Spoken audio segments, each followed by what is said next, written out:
Good day, everybody. This is the Ecclesiarch here, back with some more Warpforge, and today I am delivering an updated Warlord tier list for the game. Now, before we begin, I want you to consider a couple of points. Number one being that this is my personal opinion based on my own experience as well as the data from the game. You will see that some of my ideas do coincide with the meta report, but at the same time, there are some things that I don't agree with, mostly because even though the meta report is somewhat accurate, it does not take into account some things which warlords are new and thus still don't have like a lot of people playing the meta deck, which warlords are maybe underplayed and maybe have hidden potential, and so on. So basically, I'm going to be giving you a breakdown of my opinion on all of the warlords from all of the factions. So without further ado, let's get into it. Now, for the number one spot, we are going to have God tier or broken. This is going to be a place reserved for the strongest warlords, the ones that are a step above the rest, and they have somewhat unfair advantages over the others, and in most cases you will find fighting against them very, very frustrating. The second one is just going to be strong warlords that are in a very good spot and are great picks, both for competitive as well as just for having fun, because they're just good. Then we have decent warlords, ones that are okay. You will not feel as if you are playing something really bad, but it's going to take you more work to get wins with them, and it's going to take you better decks as well. Subpar are going to be warlords that are in need of buffs because they are currently weak and they are currently suffering due to either nerfs to them or lack of buffs or just other warlords outperforming them too much. And finally, we're going to have the trash tier for the absolute worst of the worst, the unplayable ones that really need some attention as soon as possible.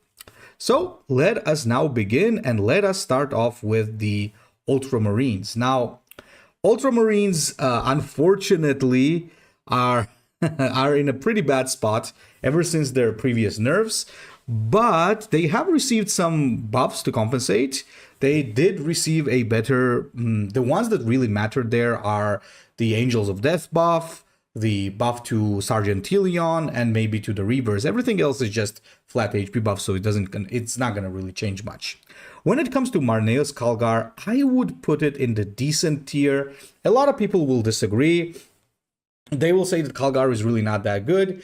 Yeah, it's difficult with Calgar. You have some pretty bad matchups, but if you do play an aggro Calgar, you still have what it takes to climb. I think I got to around 3,000 with Calgar last season, so, and that includes not playing against bots. So yeah, it is quite possible to still do something with Calgar. It's just very, very difficult, mostly because the Ultramarine card pool did receive some scary nerfs, and due to all of that, they are currently in a very weird spot. When it comes to Varo Tigurius, I would put him in a little bit of subpar place, mostly because Varo Tigurius is a very weird warlord. Sometimes when the meta is right, he's a god tier warlord, and then after the meta changes, he just drops into subpar or trash. This is a warlord that's either very good or very bad in most cases. I don't really remember when this warlord was like just decent. It's always either very good or very bad. So yeah, I'd put this guy into subpar because currently Calgar just does everything a little bit better than him. Even if you're playing a vehicle deck, which Varo is pretty good at, I think it's still just better to play Calgar overall because of the extra HP. Uriel Ventris is pretty good for aggro. You could certainly play him over Calgar if you wish, but I would still put this guy into subpar tier. I think that he is still a little bit on the weaker side. He does lack the card draw that all of the other Ultramarine warlords have. And on top of that, his ability isn't that good. It is good against certain things. It's good against Sisters, for example. It's good against Scarab, so he does have certain uses, but I still think that he is in an awkward spot. The next ones from the Ultramarines, since they get the most warlords, I would take Chaplain Letharius and Captain Titus. I would say Chaplain as well as Titus both maybe go to the decent tier.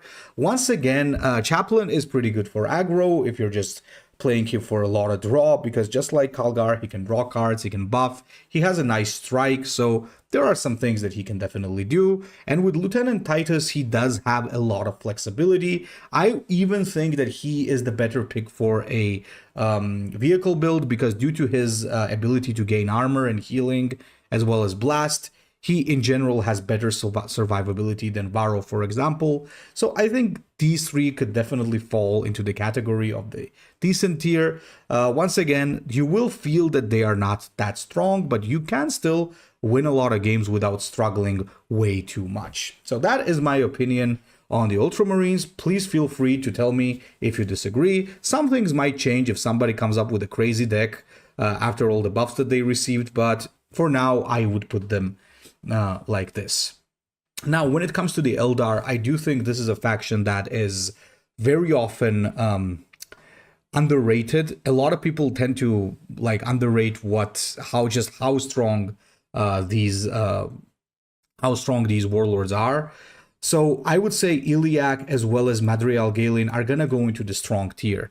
Now, the thing is, not only do they always have an okay win rate, and that means like about 50 mostly, most of the times, whenever you face these guys on the ladder, you will notice that their lethal range is just absolutely insane. They play a different style. Iliac plays more of an aggro, while Madrial Galen plays for tempo, but Eldar overall do have a very strong card pool with a lot of flanking units, a lot of damage, a great finisher, great AoE. So this is a faction that very often just goes under the radar. I think that they're just really, really strong. They're always in a good spot. Eldar is a faction that mostly always ends up in like an A tier or something like that. So I would say that they would go to strong. When it comes to the strongest Eldar warlord, however, I would put Anvir Keltog there. This is a warlord that is absolutely disgusting because currently as Keltog is being played, he can cheat like 20 energy, I think, or something like that. He almost always is going to have his Reclaim the Stars. In a lot of games, he's going to do double Reclaim the Stars. So he is extremely powerful. He's a little bit more underrated because more people tend to play Genestealers and other things. And don't forget, another thing that Keltog can do is he can get rid of the Genestealer sabotages with his ability. So he has a couple of very nice things going for him. So overall, he's always a hell to fight against. And whenever you see Keltog on the enemy side, you're always going to feel a little bit, how can I say it? Like you're always not gonna feel comfortable because you know that you're fighting against something that is going to have a bit of an unfair advantage against you. Now, when it comes to the Tau, unfortunately, Shadow Sun is gonna go into the subpar tier. I do think that the main problems with Shadow Sun currently are the fact that stealth suits have, not stealth suits only, so battle suits have been nerfed. On top of that, there is that offense ability that people can pick against the Tau, which gives them camouflage. And that kind of kills the whole idea of Shadow Sun, because one of the best things about Shadow Sun is that she can apply Marker Light. But if the enemy does play that offense card, then she can't apply the Marker Light anymore. So that really does ruin her game plan. And on top of the fact that battle suits are not that meta anymore, she just is underperforming. Now, on the bright side, on Va, I would still put in strong tier. This is, I think, another warlord that a lot of people tend to like miss. He's still very strong. He's very good with the new Krut cards as well. I think that he is in general is pretty good. He can still generate a lot of free value, free cards. He can buff health, he can shield, he can increase the damage. And on top of that, he's always going to have something to waste his energy on. You got an extra energy? Well, sure, just cast it and get an extra card out of that of your choosing, by the way. So yeah, that's like, I think he's like in a very, very good spot. And he plays with the new strong Tau cards very well as well. So I think he definitely goes into strong. When it comes to Commander Omezos, Omezos is a bit of a weird one, honestly. He can still be very annoying. If he gets going, he can be very, very annoying. But now it's much more difficult for him to get going because He needs to play some very low tempo cards like protection protocols. I think that's how it's called, and experimental drones and stuff like that. So yeah, if you don't beat him down and just smash him until then, either you got very unlucky or you're doing something wrong. So I think he is gonna go into decent. He is better than Shadow Sun. I would even say he's probably better than the Ultramarines overall. I think Shadow Sun is also like somewhere here, but overall I would say that he's in a decent spot. Warshaper is a bit of a difficult warlord for me to talk about, mainly due to the fact that this is the only warlord that I don't have currently. But I think he might be a little bit underrated because I've seen people play aggro Warshaper on Kroot builds, and it can definitely work. It can definitely be pretty good. I just kind of think that even though it has some very dedicated players that really play him well, I'm not sure if he qualifies as strong. Maybe he goes like on the highest end of decent tier or something like that. I would actually even say maybe I'm going a little bit too generous on the Ultramarines. Maybe they actually deserve subpar. I don't know. Like I'm really unsure. Maybe all of these. Kalgar doesn't. Kalgar is definitely decent. I think these guys just deserve subpar overall. I think I've been too generous with them now that I think about it. So yeah, Warshaper definitely goes into decent tier. The thing is, I just can't really place Warshaper and let's say Chaplain Aetherius on the same spot because I think Warshaper is just better. So I think this is the better representation of what is going on there. So next we got the Orks, and Orks are, as always, very interesting. Orks do still have their very powerful card pool, despite the fact that they received multiple nerfs. They still have no Mocking About. They still have Will of Gork. They can still deal a lot of damage just from hand, and Grizzled Scarboy is still a thing. Only thing that I think is that Gaskell control is a little bit worse than it used to be, so I would put him in decent somewhere here. So I think that he's just a decent pick overall. You can still play it. It's just gonna become a little bit more difficult because a lot of anti-armor has also been added to the game. But overall, I think he is an okay spot.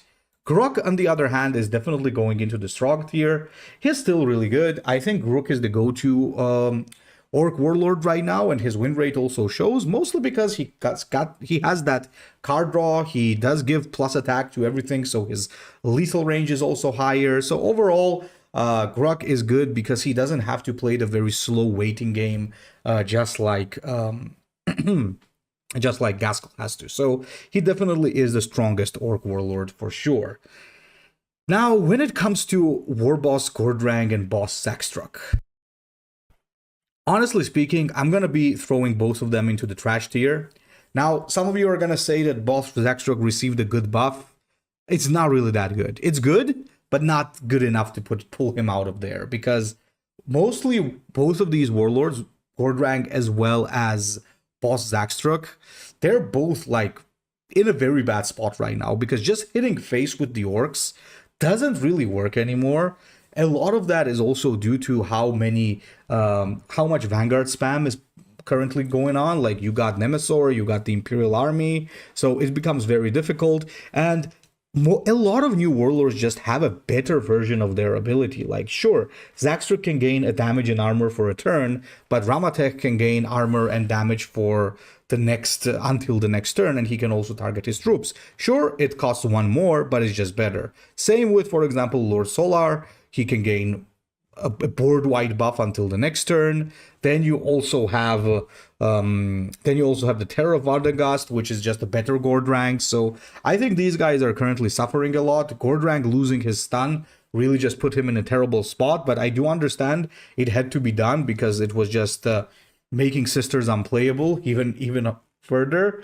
But I don't know. I think at this point they could just give Gordrang his stun back, because yeah, he's just really bad currently. Now on to the Necrons, and with the Necrons, it's a very interesting situation, honestly, and maybe I would put all of the Necron warlords into decent. Now, maybe I would put Nemesor into strong, but I'm just not sure. I'm just unsure how this goes. because Ramatech, as well as Emotech, as well as Oricon are pretty good. Ramatech does it best due to the fact that he can use the new hex marks very effectively. Emotech can also play a good control build, but currently he is struggling due to the whole Genestealer thing. I think all of the Necrons almost are suffering because of the whole Genestealer thing. Oricon is also still good. Scarabs are always going to be disgusting, but currently there's a lot of things that just can counter them pretty easily. So there you have a lot of Sisters players that are running like Arcoflagellants, so that already makes it very difficult. You have a lot of Necrons that are running the Locust Destroyers, so that's also making it very difficult. So that's why I think he will just go into decent tier. Nemesor, I may be wrong, but I think he is the go-to Necron Warlord currently, because the fact that he can just keep spamming those Necron warriors and just have some very cool resurrection or plays really does count. However, I'm not sure if he still goes into strong, honestly, because Sisters can wipe his board pretty easily still. He is good against some aggro builds, though. I'm not sure. I guess he probably still goes down into somewhere in decent. Some people might argue that Ramatech should go into strong, but I'm unsure of that. Maybe this is approximately how I would maybe like this is kind of how I would see this list being, but I don't know. I don't see Necrons above decent. I think that they're good. It's just that they're not that good, mostly due to one of their core units, the Lich Guard, being smashed, but they did receive some very cool reinforcements to compensate. I just don't think that they are as strong as some of the other picks above there. So yeah, I would say they can comfortably sit at decent tier, with Emotech probably being the weakest Warlord currently from the Necrons, which is a big surprise because that almost never happens. Next is the Chaos, and the Chaos, I mean, Black Legion is a very big oddball. Abaddon definitely goes into strong. As always, he's very powerful. He's still really good. He still can play Black Crusade. He can still play a combo deck that can just one-shot you. He can still play some very strong Dark Pact stuff, and he can still gain HP. So still a very powerful Warlord, but that's where the weird thing starts, because all of the other Chaos Warlords are just not good. And if I were to be honest, I would put maybe Harken Worldclaimer and Sylar Hexcorn at subpar. Their problems are very simple. Sylar is too random to be reliable, and Harken basically does what Abaddon does, but he has less HP. He's forced to attack to activate his ability, which also makes it makes it a problem because he just dies too quickly. Where Abaddon has 40 HP, then he can gain more. Harken has 35, and every time he wants to activate his ability, he has to bash into face. Yeah, sure, he has that cleave, and maybe with Idolaters Despoilers, it could be pretty good. But overall, he's suffering because, well, he just doesn't have enough HP to support the playstyle that he was made to play. So yeah, I think they're here, and Galaron can comfortably sit with the Orcs in the trash tier because his ability is still not good. By the way, guys, I do want to tell you that this is not a draft tier list. In draft, some things are going to be a little bit different. But yeah, Galaron, I think, is still not good because his ability, I think it's even worse than it was before. Before that, you could target the Warlord and you could also draw cards. But now you can just, I don't remember if you can actually target the Warlord with this. I don't think so.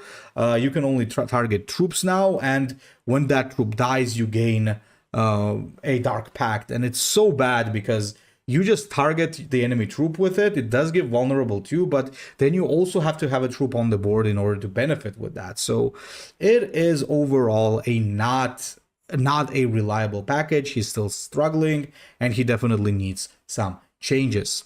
Now we're on to the Sisters, and the Sisters are a little bit of an interesting case, and I think a lot of people will disagree, but personally I'm going to put Morven Val in strong.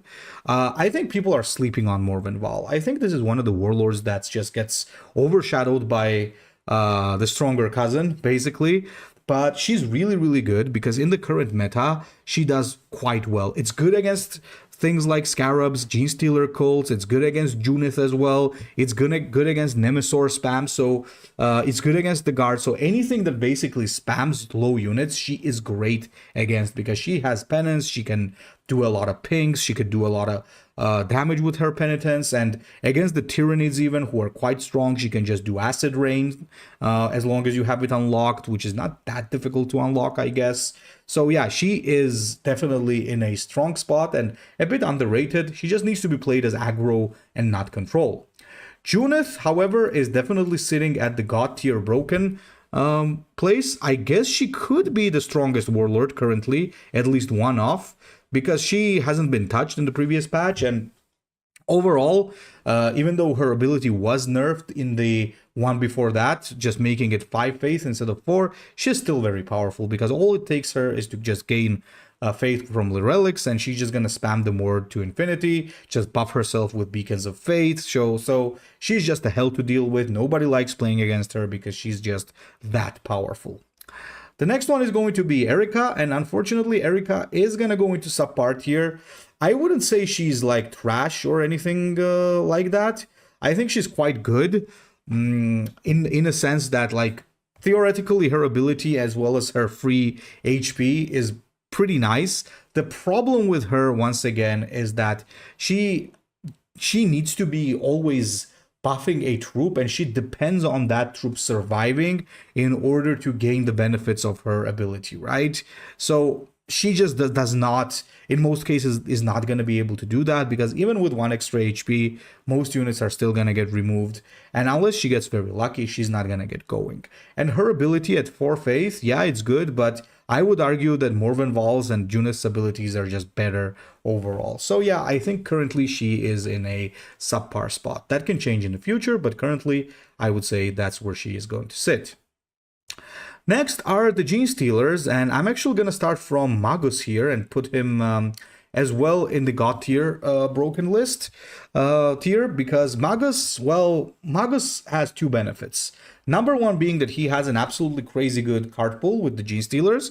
Genestealers have some very, very good cards. He plays one of the most annoying styles that there ever was, which is basically giving you sabotages and just breaking your tempo, and in the late game he just outvalues you because he has neophyte leaders and he can still generate cards for cheaper. Sure, he was nerfed, he can no longer generate legendaries, but that doesn't really matter because he can still generate a lot of good stuff for cheap. He can still get Ridge Runners, he can still get neophytes, he can still get by neophyte, I'm talking about the icon bearers.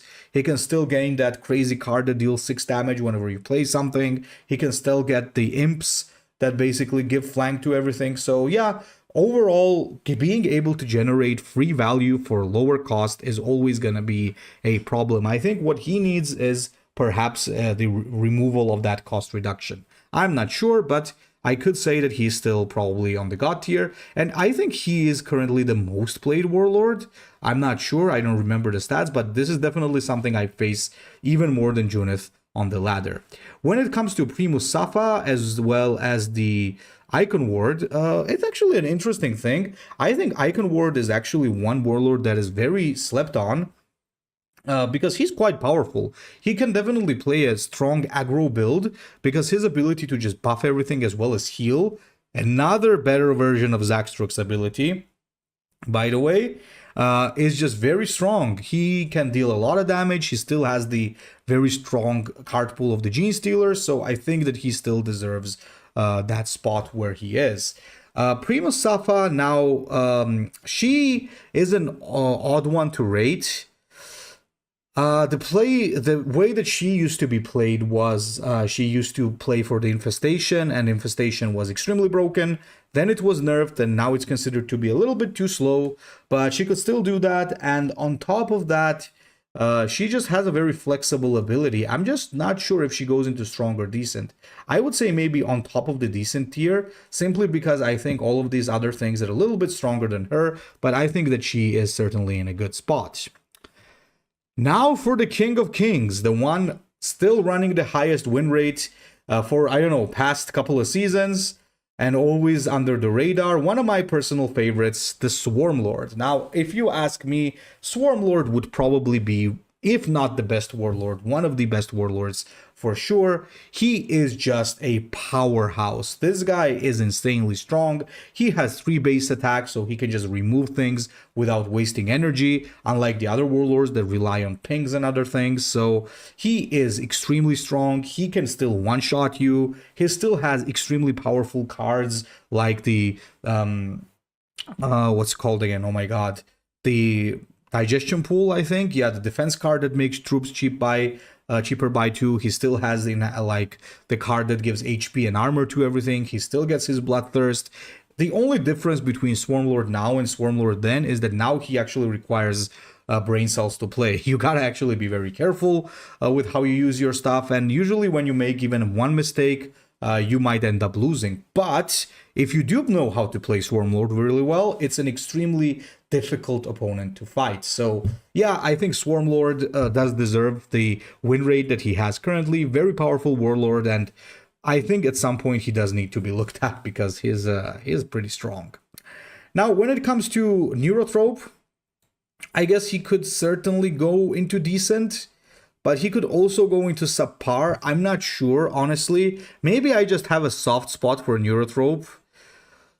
But whenever I play against Neurotrope, I'll be honest, it's usually difficult to lose. Maybe I will put him in subpar. It hurts me because I really love this warlord.